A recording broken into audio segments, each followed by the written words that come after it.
ଆପଣ ଖୁସିରେ ଅଛନ୍ତି? ହଁ, ମୁଁ ଆପଣଙ୍କୁ ହିଁ କ୍ୱେଶ୍ଚିନ୍ କରୁଛି। ଆପଣ ଖୁସିରେ ଅଛନ୍ତି ନା କେବଳ ବାହାରକୁ ଦେଖେଇବା ପାଇଁକି ହସୁଛନ୍ତି? ଆଉ ଯଦି ମୁଁ କୁହେ ଆପଣ ଦୁଃଖୀ ହେବା ପଛରେ କେବଳ ଆପଣ ହିଁ ଦାୟୀ। ଆପଣ ଅନ୍ୟମାନଙ୍କଠୁ ଯେଉଁ ଏକ୍ସପେକ୍ଟେସନ୍ ରଖିଛନ୍ତି ନା କି ଇଏ ଏଇଟା କରିଦେଲେ ମୁଁ ଖୁସି ହେବି, ଇଏ ଏଇଟା କହିଦେଲେ କି ମୋତେ ଦେଇଦେଲେ ମୁଁ ଖୁସି ହେବି, ତାହେଲେ ମୁଁ କହିବି ଆପଣ ଆପଣଙ୍କ ଜୀବନର ଚାବିଟା ନା ଅନ୍ୟ ହାତରେ ଦେଇକି ରଖିଛନ୍ତି। ସେ ଅନ୍ୟ ଜଣକ କେହି ବି ହେଇପାରେ। ଆପଣଙ୍କର ଅତି ପ୍ରିୟର ପାଖ ଲୋକ ହେଇପାରେ, ଆପଣଙ୍କ ପରିବାର ଲୋକ ହେଇପାରେ, ଆପଣଙ୍କ ସାଙ୍ଗସାଥି ହେଇପାରେ, ଆପଣଙ୍କ କଲିଗ୍ସ, କେହି ବି ଆପଣଙ୍କ ଏନଭାଇରନମେଣ୍ଟରେ ସେ ଲୋକଟି ହେଇପାରେ। ଆପଣ କେବଳ ଗୋଟେ ଲୋକ ନୁହେଁ, ଆମେ ବେଳେବେଳେ ନା ଅନେକ ଲୋକଙ୍କ ହାତରେ ଆମ ଖୁସିର ଚାବିକାଠିକି ଦେଇକି ରଖିଥାଏ। ଏକ୍ସପେକ୍ଟେସନ୍ ନା ଆମର ଅନ୍ୟମାନଙ୍କ ଠାରୁ ବହୁତ। ଆଉ ଯେତେବେଳେ ସେମାନେ ସେ ଏକ୍ସପେକ୍ଟେସନ୍ ପୁରା କରିଦିଅନ୍ତି, ମାନେ ଆମ ଖୁସିର ଚାବିଟା ତାଙ୍କ ହାତରେ ଥାଏ ନା, ସେ ଚାବିରେ ଯେତେବେଳେ ସେ ତାଲାଟାକୁ ଖୋଲି ଦିଅନ୍ତି, ମାନେ ଆମ ଏକ୍ସପେକ୍ଟେସନ୍ ପୁରା ହେଇଗଲା, ସେତେବେଳେ ଆମେ ମାନେ ହସନ୍ତି, ଠିକ୍ ନା? ଆଉ ଗୋଟେ ଅପ୍ରିୟ ସତ କଥା ଶୁଣିବେ, ଯେଉଁ ଦିନ ଯାଏ ଆପଣ ଆପଣଙ୍କ ନିଜ ଖୁସି ପାଇଁ ଅନ୍ୟ ଉପରେ ନିର୍ଭର ଥିବେ, ସେ ଯାଏଁ ଆପଣ କାନ୍ଦିବେ। ଆଉ ଯେଉଁଦିନ ଆପଣ ନିଜ ଖୁସିର ରେସ୍ପନ୍ସିବିଲିଟି ନିଜେ ନେବା ଷ୍ଟାର୍ଟ କରିବେ ନା, ସେଦିନ ଠାରୁ ଆପଣଙ୍କର ହସିବା ଷ୍ଟାର୍ଟ ହେବ। ତାହେଲେ ଆଜି ମୁଁ କହିବି ଆପଣ ସବୁବେଳେ ଖୁସିରେ ରହିବେ କେମିତି। 6ଟା ଟ୍ରିକ୍ସ ମୁଁ ଆଜି କହିବି, ଆପଣ ସେ ଟ୍ରିକ୍ ଉପରେ କାମ କରିବା ଷ୍ଟାର୍ଟ କରିବେ। ଆଉ ମୁଁ ଭଲରେ ଜାଣିଛି କି ଯଦି ଆପଣ ଆ ଉପରେ କାମ କରିବାକୁ ଲାଗିଲେ ନା, ଆପଣ ଖୁସିରେ ରହିବା ଷ୍ଟାର୍ଟ ହେବାକୁ ଲାଗିବ। ଆଉ ଆପଣ ଯେତେବେଳେ କଣ୍ଟିନ୍ୟୁଅସଲି ସେ କାମ କରି ଲାଗିଲେ, ଆପଣ ଅଟୋମେଟିକ୍ ଖୁସିରେ ରହିବାକୁ ହିଁ ଲାଗିବେ ଜୀବନ ସାରା ପାଇଁ। ତାହେଲେ ଭିଡ଼ିଓଟିକୁ ଶେଷ ଯାଏଁ ଦେଖନ୍ତୁ। ଆମର ଫାଷ୍ଟ ଟ୍ରିକ୍ ହେଲା, ମାନେ ଫାଷ୍ଟ ପଏଣ୍ଟ, ଆପଣ ଗୋଟେ ପେନ୍ ପେପର ଧରି ଫାଷ୍ଟ ବସନ୍ତୁ, ନିଜକୁ ସମୟ ଦିଅନ୍ତୁ ଆଉ ନିଜର ପସନ୍ଦ ନା ପସନ୍ଦ ସବୁ ଜିନିଷ ସେଥିରେ ଲିଷ୍ଟ କରନ୍ତୁ। ଆପଣଙ୍କୁ ଯାହା ଖାଇବା ପସନ୍ଦ, ଆପଣଙ୍କର ଯାହା ହବିଜ୍, ଆପଣଙ୍କୁ ଯାହା ପିନ୍ଧିବା ପସନ୍ଦ, ଆପଣଙ୍କ ଟ୍ରାଭେଲିଂ ପସନ୍ଦ, ଯାହା ବି ଆପଣଙ୍କର ପସନ୍ଦ, ସେ ସବୁ ଜିନିଷ ନା ଆପଣ ନୋଟ୍ କରନ୍ତୁ। ଆପଣ ଗୋଟେ କଥା ଜାଣନ୍ତି, ଯେଉଁ ଜିନିଷ ଆପଣଙ୍କୁ ଭିତରୁ ଖୁସି ଦିଏ ନା, ସେ ଜିନିଷ ଯେତେବେଳେ ଆପଣ କରିବାକୁ ଲାଗନ୍ତି, ଆପଣ ଭିତରୁ ଖୁସି ହୁଅନ୍ତି। ତାହେଲେ ସେସବୁ ଲିଷ୍ଟ ବନାନ୍ତୁ, ଆଉ ସେ ଲିଷ୍ଟର ଗୋଟେ ବି ଜିନିଷ ହଉ, ପ୍ରତ୍ୟେକ ଦିନ ସେ ଲିଷ୍ଟରୁ ଗୋଟେ ଗୋଟେ ଜିନିଷ ଆପଣ କରିବେ। ମୁଁ କହୁନି କି ଲିଷ୍ଟରେ ସବୁ କରିଦେଲେ ଆଉ ସବୁ ଗୋଟେ ଦିନରେ ପୁରା କରିବା ଷ୍ଟାର୍ଟ କରିଦେଲେ, ସେ କଥା ନାହିଁ। ଲିଷ୍ଟର ଗୋଟେ ଜିନିଷ ଆପଣ ଗୋଟେ ଦିନ ହିଁ କରିବେ, ଯେଉଁ ଜିନିଷ ଆପଣଙ୍କୁ ଭିତରୁ ଖୁସି ଦେବ। ଆପଣଙ୍କୁ କିଛି ଖାଇବାରେ ଭଲ ପସନ୍ଦ, ସେ ଗୋଟେ ଦିନ ଆପଣ ନିଜ ପସନ୍ଦର ଖାଇବା ବନେଇବେ। ନେକ୍ସଟ ଡେ ଆପଣଙ୍କୁ କିଛି ଭଲ ପିନ୍ଧିବାର ପସନ୍ଦ ଅଛି, କି ପିଚ୍ ଆପଣଙ୍କର ଫେଭରାଇଟ୍, କି ହ୍ୱାଇଟ୍ ଆପଣଙ୍କର ଫେଭରାଇଟ୍, ତ ନେକ୍ସଟ ଡେ କ'ଣ କରିବେ, ସେଇ କଲର୍ର ଗୋଟେ କପଡ଼ା କବୋର୍ଡ଼ରୁ କାଢ଼ିବେ ଆଉ ପିନ୍ଧିବେ। ଆଉ ଥର୍ଡ଼ ଡେ ଏମିତି ଆପଣ କରିପାରନ୍ତି। ଆପଣଙ୍କର କିଛି ଟ୍ରାଭେଲିଂ ପସନ୍ଦ, ସେଦିନ ଆପଣ ଛୋଟ ମୋଟ ଜାଗା ଯାଇପାରିବେ। ଛୁଟି ଦିନ ଦେଖିଲେ ଛୋଟ ମୋଟ ଜାଗା ଯାଇପାରିବେ। ଯାହା ବି ଆପଣଙ୍କର ପସନ୍ଦ, ଖାଇବା, ଲେଖିବା, ପିନ୍ଧିବା, ଖେଳିବା, ହସିବା, ଯେକୌଣସି ଜିନିଷ ଆପଣଙ୍କୁ ପସନ୍ଦ ନା, ସବୁଦିନ ସେ ଗୋଟେ ଗୋଟେ ଜିନିଷ କରିବା ଷ୍ଟାର୍ଟ କରନ୍ତୁ, ସେଇଟା ଆପଣଙ୍କୁ ବହୁତ ଖୁସି ଦେବ। ଆଉ ସେକେଣ୍ଡରେ ଆପଣଙ୍କର ମେଣ୍ଟାଲ ୱେଟ୍, ଏ ମେଣ୍ଟାଲ ୱେଟ୍କୁ କମ୍ କରନ୍ତୁ। ଏବେ ମେଣ୍ଟାଲ ୱେଟ୍ କ'ଣ? ଆକ୍ଚୁଆଲି ବହୁତ ଜିନିଷ ନା ଘଟିବାର ନଥାଏ, କିନ୍ତୁ ଆମେ ତାକୁ ଓଭର ଥିଙ୍କ କରି କରି କରି କରି ମାଇଣ୍ଡକି ହେଭି କରାଉ।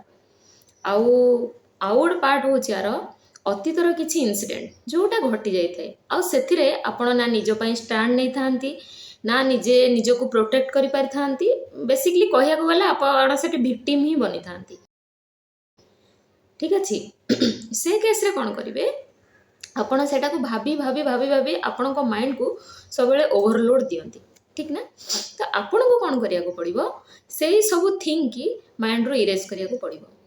କାରଣ ଦେଖନ୍ତୁ, ସେ ଯେଉଁ ଘଟଣା ଘଟିଯାଇଛି ନା, ଆପଣ ତାକୁ ଯଦି ବାରମ୍ବାର ଭାବିବେ, ସେମ୍ ଘଟଣା ଆଉ ଫେରିବନି ନା, କି ଆପଣ ସେଠି ଆଉ କିଛି କରିପାରିବେ। ଅତୀତରେ ଯିଏ ଗଲା ସେ ଗଲା।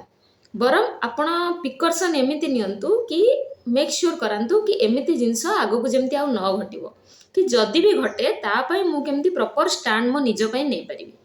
ଏଥିପାଇଁ ଆପଣ ମାନେ ରେଡ଼ି ରୁହନ୍ତୁ, କେମିତି ସେ ଘଟଣା ନ ଘଟିବ, ଏସବୁ କଥା। କିନ୍ତୁ ଅଯଥା ଭାବି ଭାବି ଜିନିଷକୁ ନିଜ ମେଣ୍ଟାଲକୁ ମାନେ ହେଭି କରନ୍ତୁନି। ମାଇଣ୍ଡକୁ ହେଭି କଲେ କ'ଣ ହେବ, ବାସ୍ ଭାବି ଭାବି ଆପଣ ମାଇଣ୍ଡକୁ ହେଭି କରାଇବେ, बॉडी टायर्ड होगा लगे आपण भितर चिड़चिड़ापण राग अभिमान एगुड़ा सब भरीज आपण कंप्लेनिंग जोन को भी चलीजे जहाँ को देखिए कंप्लेन कंप्लेन कंप्लेन ये सब आपंकर चलो ताहले अतीतर जो घटना घटी जाइए चेष्टा करंतु ताकू न भाविबाकू आउ निजको भी सेमती स्ट्रंग बनातु जदि आगको सेमती किसी घटना घटे आपण निजको माने से जगार केमिति स्टार्ट करेंगे स्ट्रंगली केमिति निजर साइड नेबे आउ आमर थर्ड पॉइंट है नो कंपैरिजन माने आपण निजको कहा सहित भी तुलना करतु इतरे दी टाइप कथा आसे फर्स्ट आसे आमे कौन भाबू सामना वाला को देखू सामना वाला ग्रो करीगला सामना वाला पाखे पैसा अच्छी सामना वालार सिचुएसन बहुत बढ़िया तार सपोर्ट बहुत भल ताकू ये मिलूची ताकू ता मिलूची आ किंतु मते किछि मिलिलानी आमे सेटा भाबी निजको तळुआ देखाओ कि मो पाखे सेटा नाही से सब कले आपण दुखी ही जाती आपण निजो कोना कोठी फील हुए कि मु ही तळे अछि ये है गोटे टाइप कथा कंपैरिजन में सेकेंड टाइप कथा कौन आमे ना बेले बेले निजको भाबू मु ही सुपीरियर मो पाखे अच्छी मो पाखे पैसा अच्छी मो पाखे ब्यूटी अच्छी मु एटा करुची मु ग्रो करुची मु एटा करदेवी से एटा करि परिबनी तार नाही सी कौन करिवो मु ही जानिची मु ही सुपीरियर मु ही सब ठीक अच्छी बेले बेले ए प्रकार कंपैरिजन भी आमे करंती ये दी टाइप कंपैरिजन भी आपण करंतनी कारण गोटे कथा कहबी आपण हुंतु कि सामना वाला दी जनकर ओरिजिन ना गोटे जगार से होचंदी भगवान समय अनुसार क्या कौ जिनस मिलगला से आगू पलैला कि क्या कौन टी मिलनी सी पछे जाइए ता माने नुह जे सी सब बेले पछरे रहिबो भगवान को कृपार ताकू भी जदि से जिनस मिले से भी आपण क्रॉस कर कि भगवान को कृपार जदि आपण को मिले आपण जहाँ सहित निजको कंपेयर करुँच ना माने तलुआ भावुं निजको आपण भी सामना वाला ठूँ क्रॉस करेंगे तेणुकर ये दीटा जिनस केबे भी भावतु ना आपण कम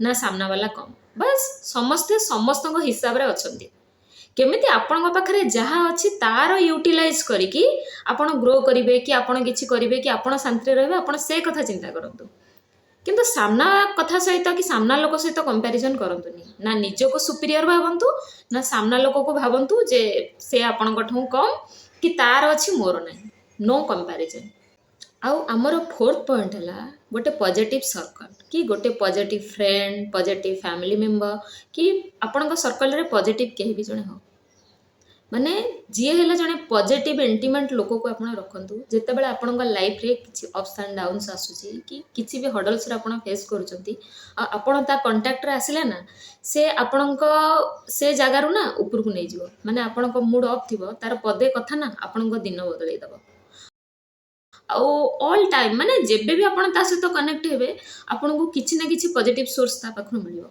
एक्चुअली दुनिया रे एमती लोक बहुत रेयर मिलती आ जदि आपण पाखरे अच्छी तो ताको साइति की रखंतु आ चेष्टा करंतु से भली लोक मानक सहित रहया पई आ नेगेटिव लोक मानक सहित तो बिल्कुल रुहंतुनी काना आपण दिन भलो थिबो से पदे भी किछि कहइबो ना नेगेटिव लोक तो आपणकर गोटे दिन पूरा ऑफ रे पळेबो 2-3 दिन भी माने मूड ऑफ रे आपणकर पळेबो तो नेगेटिव लोकठू साइड हुंतु आ पॉजिटिव लोकंक सहित कनेक्ट होबा को चेष्टा करंतु एठी मु गोटे छोट कथाटे कहबी जोटा 4-5 दिन तळर कथा मोर गोटे सांग 11-12 राति हम मत मेसेज कला कि ता बिजनेस रो गोटे वीडियो भाइराल जाइए तो मेसेज कला रोजी मु भाइराल हो गली माने आपण बिलीव करेंगे मुझे मेसेज पढ़ी मो मुहर एक्सप्रेशन देखा लायक थिला से समय माने मु एते खुशी थी मु खुशी बास्ता को टाइप कली ग्रो ग्रो ग्रो एतिकी देन आपण जानती सामना मत कौन रिप्लाई आसला आपण कहतु आपन को जब जन एमती कहला आपण ताको रिप्लाई आया कले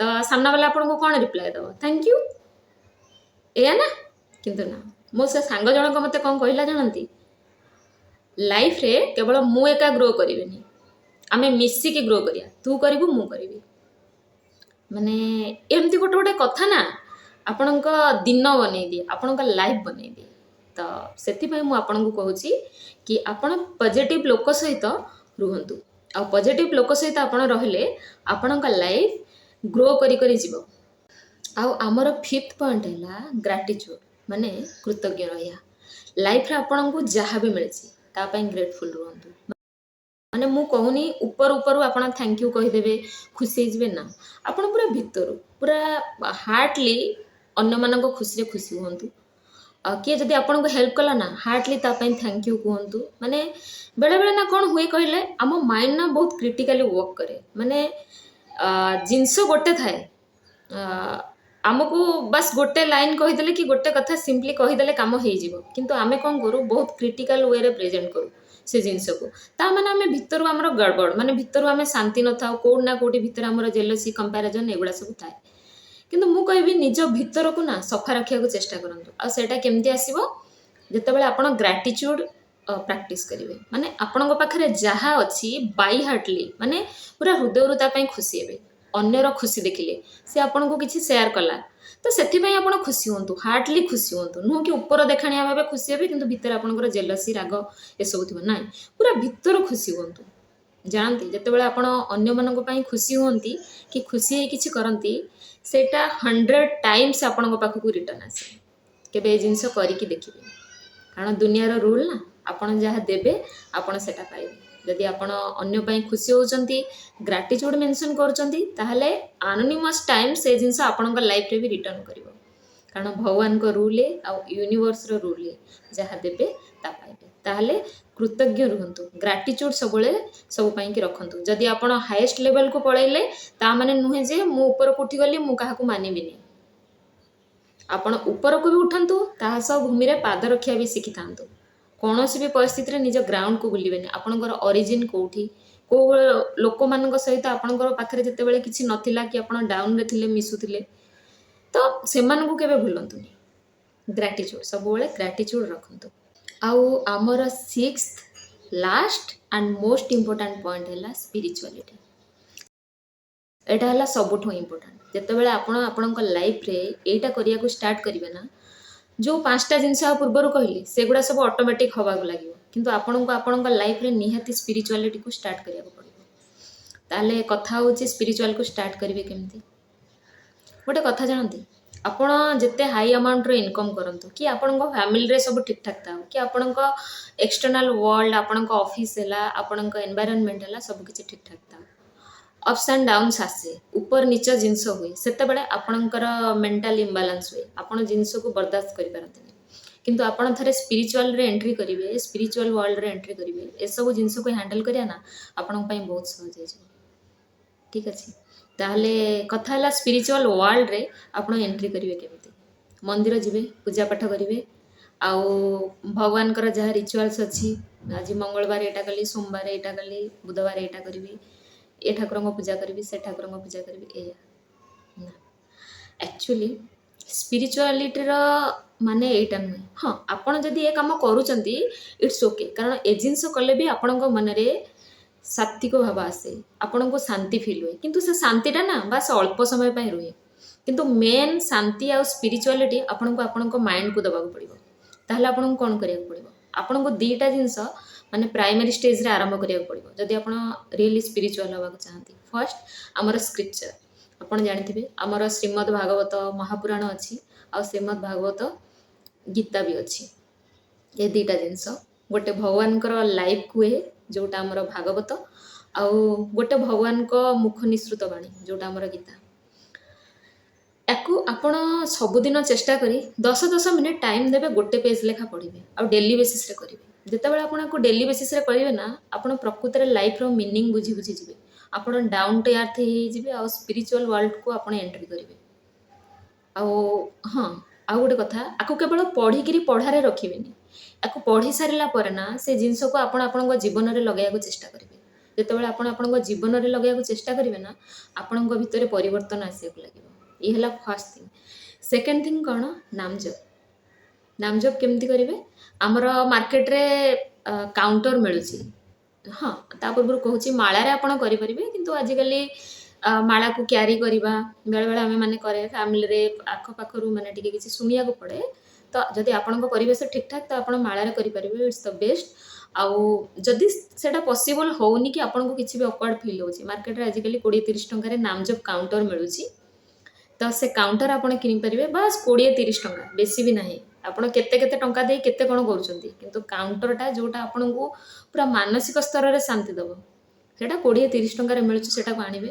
ଭଗବାନଙ୍କ ନାଁ, ଯେକୌଣସି ଭଗବାନ ଆପଣଙ୍କୁ ପସନ୍ଦ, ତାଙ୍କ ନାଁଟା ନା, କେବଳ ନାଁ, ଆପଣଙ୍କୁ ରାମ ନାଁ ପସନ୍ଦ, ଆପଣଙ୍କୁ କୃଷ୍ଣ ନାଁ ପସନ୍ଦ, ଜଗନ୍ନାଥଙ୍କ ନାଁ ପସନ୍ଦ, ଯେକୌଣସି ଭଗବାନଙ୍କ ନାଁ ଆପଣଙ୍କୁ ପସନ୍ଦ ନା, ତାଙ୍କ ନାଁ 1000 ଥର ନେବେ। ସେ କାଉଣ୍ଟରରେ ଗୋଟେ ଥର ଟିପିଲେ गोटे थर नेले गोटे थर टिपिले पुणी गोटे थर नेले एमती आपण 1000 रु स्टार्ट करंतु आउ आपण जानती 1000 थर करिया को आपण को बेसी नहीं मात्र 10 मिनिट लागिवो आपण आपण लाइफ रे खुशी रहिया पई सब बेले खुशी रहिया पई कि आपण 10 मिनिट बस दे परिबेनी भगवान को तो आपण जते बेले ए दीटा जिंस करिया को लागिबे आपण स्पिरिचुअल वर्ल्ड रे एंट्री करिया को लागिबे आ धीरे धीरे ना आगो को बाट खोली खोली जीव आपण जते बेले स्पिरिचुअल वर्ल्ड रे एंट्री करिवे ना आपण को लाइफ रे प्रकृत रे चेंजेस होबा को लागिवो आ आपण भीतर खुशी रहिया को लागिबे ताहले स्पिरिचुअल बनंतु ताहले ए थिला हमर आजिर कथा कि आपण सब बेले खुशी रे रहिबे केमती ता पई 6टा पॉइंट मु आपण को कहली आशा करुच्ची आजिर वीडियो आपण मानू बहुत भल लगे आ जदि वीडियोटी भल लगे ताले वीडियो को लाइक करेंगे आउ वीडियो रे भल लगिला बोली कमेंट करेंगे आउ सब्सक्राइब कर नथिले मो चैनल को सब्सक्राइब करेंगे। रहुछि नमस्कार।